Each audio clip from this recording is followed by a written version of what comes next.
Steve and Jill here. Hello. Welcome to the Land Academy Show, entertaining land investment talk. I'm Stephen Jack Butala. And I'm Jill DeWitt, broadcasting from sunny Southern California. Today, Jill and I talk about the difference between a successful or a failed mailer. Sorry. I feel bad, but we can help you. Let me preface it like this. Yeah.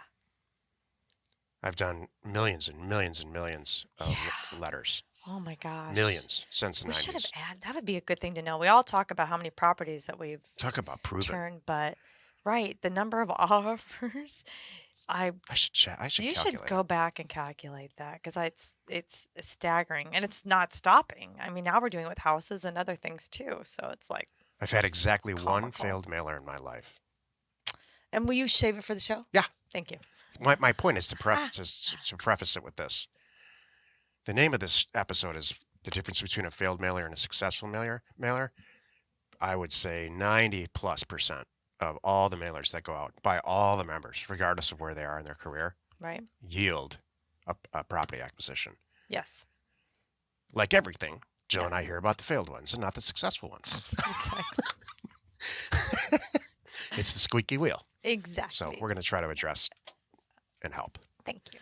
Before we get into it, let's take a question posted by one of our members on the landinvestors.com online community. It's free. This is a long question, Joe.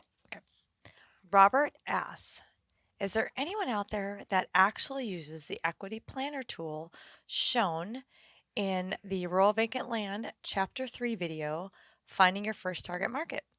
Specifically, the red, green, yellow county tab. I asked because I was trying to follow along and it seemed that either the tool is broken or I don't understand how it works. Can I just give a tiny bit of background? Ready. In the Land Academy 1.0, Rural Vacant Land, which Jill and I just got done recording about a month or two ago, I included a tool that I created recently and included it in there where we take data from a zip code or a county, you paste it from realtor.com or redfin.com, tons of data about days on market, and technically, it's a tool to help you decide where to send mail. Right. And at the left side of it calculates all these columns and it shows you, okay, we calculated data. Green light means heck yes, it's a good candidate to send. Yellow is like, there's some concerns. And red is, no, there's some indicator that says the property's not moving in this area, for example. The days on market's too long. Right. So he's referring to that tool. Right. Does anybody use it? Yes. Actually, if you go into Land Investors and look at this question, there's about 40 replies to it about how great it is. And but go ahead, a lot Jill. of people are using it. Go ahead. Okay. I would like to point out that I'm very familiar and comfortable using Excel, and it's not a big program, and I'm not ruling out user error or that I'm missing something. I copied and pasted the data in the right spots from the places I was told to do so, but I noticed that the colors didn't change. Okay. They stayed the same regardless of the data, how the data pasted or input into the tool. I even took the same county information and populated all the lines with the same information, but the first few columns never changed because there's no formula in the cells. They're just numbers typed in and has never addressed how to fill them out. At one point in the video, they talk about... They meaning us. Yes. You, meaning you, on this one, talk about how using your own threshold to determine if something is good or not. But if you're new or familiar with the area, how do you make that determination? What are considered good or bad numbers? It seems like you already have to be experienced in the area in order to use a tool and determine if the area is good or not compared to other areas. In the videos, Steve and Jill said that if you have any questions, to post them here. Great. I noticed when I did a search that no one else has posted any questions for the equity planner, which makes me wonder if it is easy for everyone else and I'm the only one with a problem, or is no one actually using it? I'm 100% sure I know the answer, that everyone is using it because I know when I talk to them. Yeah. So yeah. It's an incredibly helpful tool, and I've gotten nothing but positive people reaching out to me saying, thank you. It's so much easier to do this. Here's the thing with Equity Planner, and specifically this red, green, and yellow methodology / exercise. If you copy and paste data for one county or one zip code, and you slap it in there, and you stare at it, and it stares back at you, it's meaningless.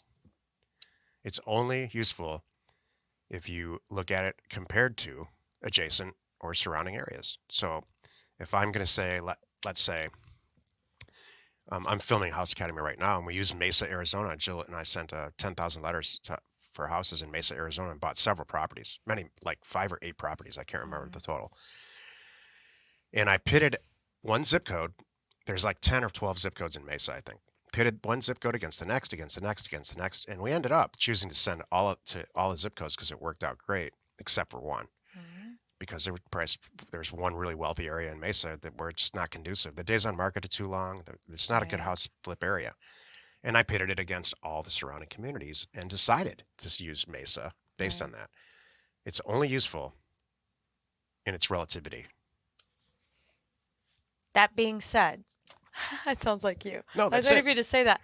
So, this is a good question, Robert. Decide which one you're going to. Exactly. It's a tool to decide where to send mail. So that's it. So I want to just recap. So what Steven's saying, Robert, is the numbers don't change because it's up to you.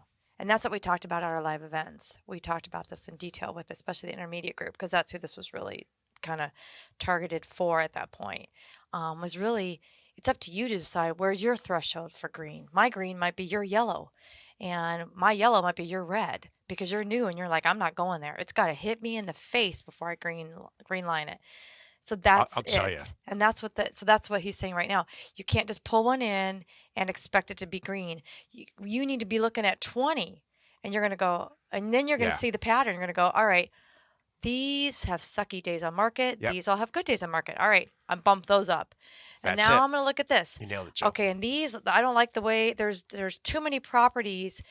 Like one variance we look at is how many properties are in that area altogether, and are there more properties going posted for sale every month, or is the inventory going down? Inventory going down. That's an easy one too. You go, oh, inventory's going down. All right, now I got number 2 that makes this even a green line. What's the other thing? So that's really what it is. And you're not probably not doing it wrong, Robert. You're just not pulling enough in, so it jumps out at you. And that's so more data is always the only better, thing that's missing. right? Yeah, totally. I didn't say, hey, I'm going to go Mesa, Arizona. I didn't do that. I looked at Phoenix, I looked at Scottsdale, I looked at Chandler, I looked at Mesa, I looked at Apache Junction, and on and on and on, and decided that Mesa was the best based on the data. So, and you're right. And I'll tell you, the way Jill and I do this now, we redline the hell out of everything. I mean, if it's not perfect, we just move on. Exactly.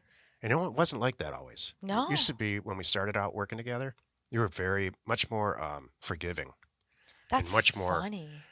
But now it's like, you know what? You know why? Because she has so much experience now. She's like, you know what? This is just going to lead to a bunch of crap. Yeah. I don't want to deal with that. I want the low-hanging fruit and the most successful, profitable, easy deals. And I just want to send out more mail to get them. You know what else? I have no shortage of deal flow. That's the other beautiful thing. I'm going to do 10. I'm reviewing 10 a day, very commonly. And so it's so easy for me to go, no. Yeah, I like you. Done. And so let's say she rejects 90% of what comes across her desk. She chooses one property a day to buy. That's 360 properties. Yeah. A year. Right. And these are big numbers, by the way. There's not little numbers. Let's say you make 10 grand on that. Yeah. That's staggering. Yep. Let's say she chooses one a month. That's very good. That's like 99% rejection plus. Right. She chooses one a month, only make $50,000. Now she's good making at that. $600,000 a year. You know how hard it is for Jill to do a deal? It takes about a half hour total if you add it all up. If you add every single thing up.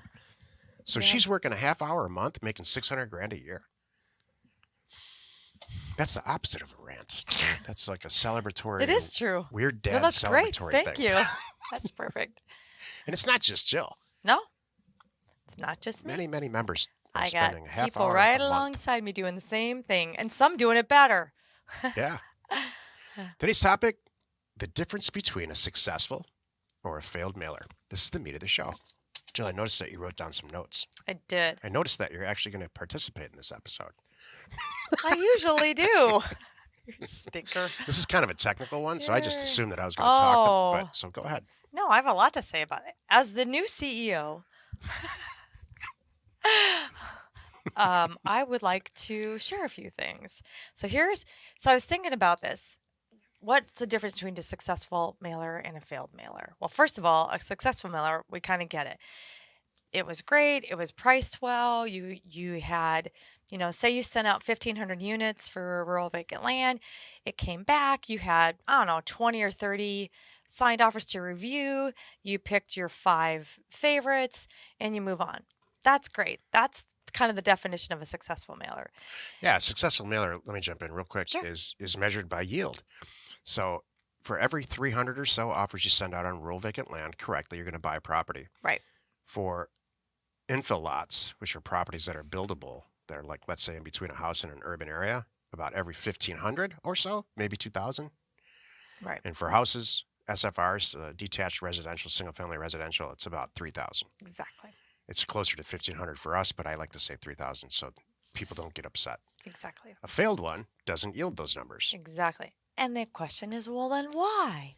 How could that possibly happen? Well, number one, bad data. You might have bad data that you bought from somebody, or you just don't have, you have incomplete data. Or it's too, old. by the way. It's old, it's incomplete. You're sending them to who knows where and or like I said, you don't have the criteria that you need to successfully get your offer. Price it. Right. And so that's the second That's what part. she means by incomplete data. Right. Incomplete, when you have the assessor data, it's like 300 columns long. Right. So you have all this background on individual properties, so you can price them correctly, or you can who owns it, so you can scrub out the stuff you don't want to buy, like the federal Exactly. government owns it. Make sure you know the right So size. Make sure you know how it's zoned. You got if you to don't have have that. complete data, Don't waste your time. You're wasting money and time. Exactly. And I'm not trying to sell you anything because I've done this. Yeah. I've done it the wrong way I did it the wrong way for a decade. Go ahead. Because then before we knew how to get great data that we have today. Right. So yeah. The second thing that you will happen with if that leads to a failed mailer is poorly priced. And usually I find poorly priced is it starts you had bad data. So you were failing going into it. You didn't have the right information to really price it properly. The other thing is you didn't spend enough time on it. You didn't really study the area a little bit and the market a little bit because you really want to go in there and price them effectively that you're going to get people's attention. You don't want to offer too much. Obviously, you don't want to say, I'm going to say, hey, name your price. But you don't want to do that because everybody's going to call you back. I think that's a failed mailer. And you don't want to come in too low or you're going to piss everybody off and have to struggle when they call you back yelling at you to see even if they are interested in selling. And that does happen. So you can recover from that situation too, by the way. Both of these you can recover. But the perfect scenario is you spent the time, you know the area, you priced them well. You can see that it's basically, X dollars per acre and create your mailer based on that. My dad had a saying when I was a kid. He said, if it's worth doing, it's worth doing right. Oh. Spend the time on it. Yeah. This is the stuff too that we talk about. No matter how big your business goes, and hey, maybe it's fast forward 5 years, and you're us, okay? 25 years. Fast forward 25 years, not to scare you, Stephen, but and you're us right now. What are some of the things that you are proven? You have all those deals under your belt. You have the experience. What are some of the things that you still don't give up? Pricing your own mailers and knowing that area and doing that because no one's going to do it better than you. The stuff that we don't sub out because we want to make sure it's done right. And you know why too? We've done it for so long. He has done it for so long, so successfully. It doesn't take him long. He knows how to do it, and he can sit down in a couple hours. I can say, hey, we need some mailers out. I want to buy this kind of property in this area, and he's like, all right, give me 2 hours. Okay, thank you. Jill and I are in the very first stages of purchasing a cabin for ourselves in a place Southern close California. To place close to Los Angeles. And yeah. I'm just about to do a mailer, and actually I'm gonna because the mailer itself is entirely different. How it reads is entirely different for a personal primary residence like that. In fact, I'm going to actually put it on offers to owners as an example. That's great. I'll say primary residence mailer. That's perfect. In fact, I was kicking out an idea. I like that. So I was kicking this idea around. We should share that Buying one houses too. from a data standpoint and how you do a mailer is entirely different than land. It's true. And so I was thinking about doing like a House Academy 2.0 primary residence. I like that. Because House Academy 1.0 Oh, is single family residential for flipping for purposes flipping. 2-1 for this is one you want to keep, whether it's a cabin, your next or your next house. home, Yeah. your vacation thing. I love it. I think that's great. And I love that we should because we share them already in case you didn't know. If you go to our mail site, offerstoowners.com, and you look under I think it's under forms. If you want to Yeah. see our Downloads or forms. standard house and or land Yeah. uh, template for a mailer, you can download it into Word and use it and change it, whatever, have at it. It's there for you. So check it out. And we'll put this up there too when it's done.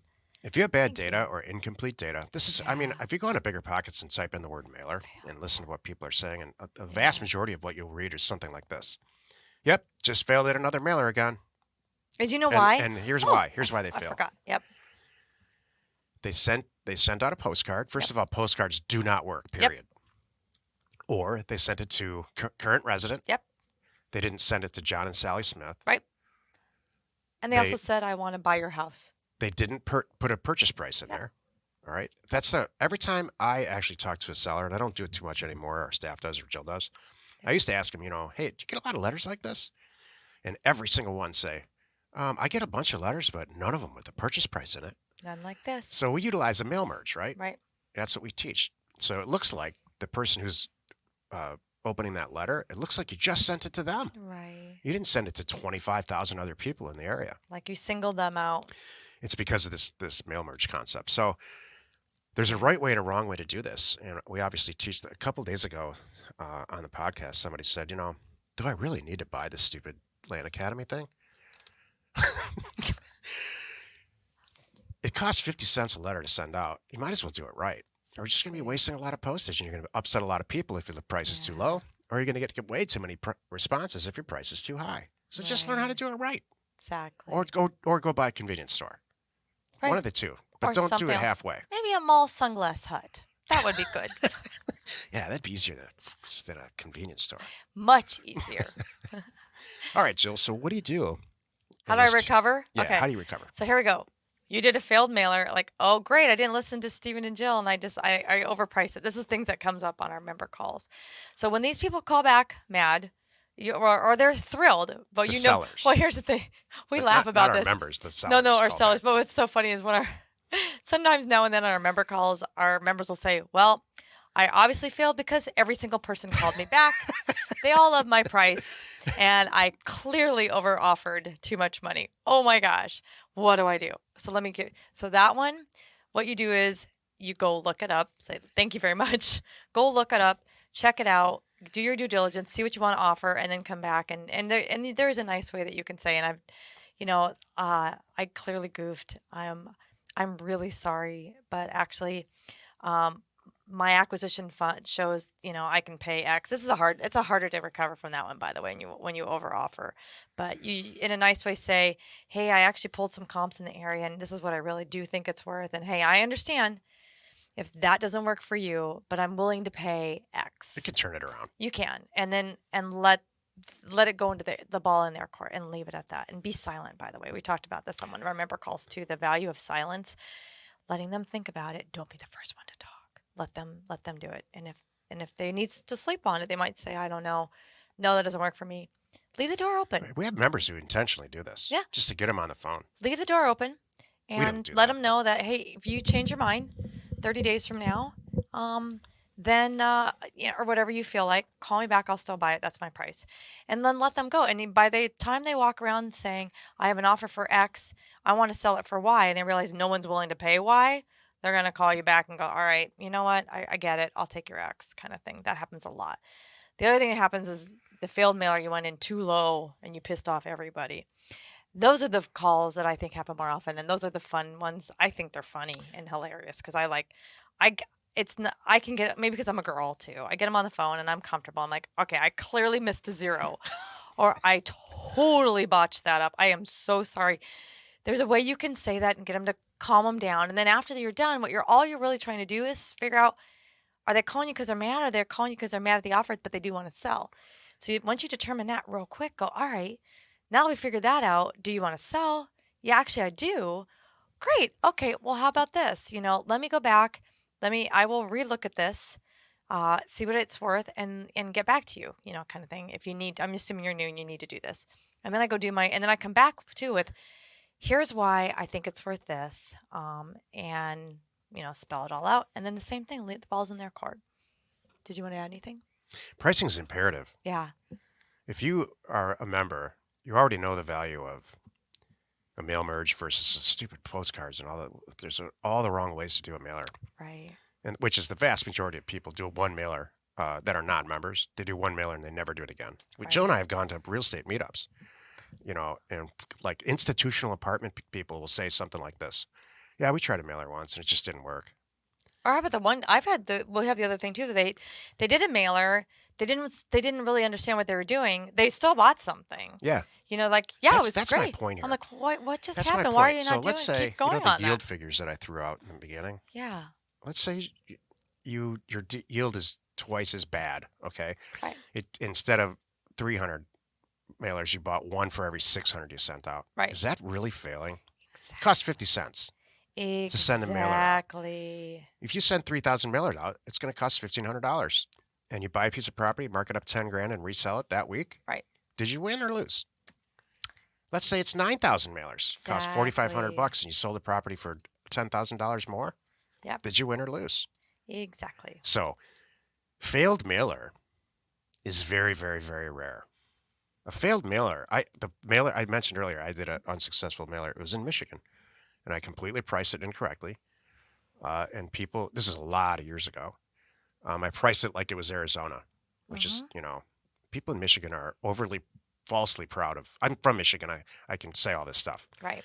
Falsely proud of this false sense of, most of the people I've ever met from Michigan have this sense of Exactly. their stuff's not, they think it's worth way more than it is. I understand. So it was failed because I stopped answering the phone because people were angry and all kinds of stuff. But if Jill was answering it would have been successful. Thank it would be you. bad 1,000. Thank you. So it happens once in a while. And I decided to do this show based on a question that somebody asked a week ago on a call. So I hope I've clearly. You did great. My point is this. It's very, very rare to have a failed mailer. But you know what? And so what if you do? We talk to members all the time like, yep, I did a bad one. I learned it, and then I solved it, and I fixed it. Yep. And that's it. Don't let it slow you down. Well, I've done it again. You spent another, 15, 20, maybe 30 minutes, 25 minutes. Wow, 25 minutes. Not that long. Yeah. Listening to the Land Academy show. That was long. Join us next time for an episode called Where Does This Business Model End? Well, that'll be fun tomorrow. And we answer your questions posted on our online community, landinvestors.com. It is free. You're not alone in your real estate ambition. No, you're right. That was long. She'll kick me under the table. I did. I had to put my hand on his leg going, all right. Good. Hey, wherever you're watching or wherever you are listening, please rate us there.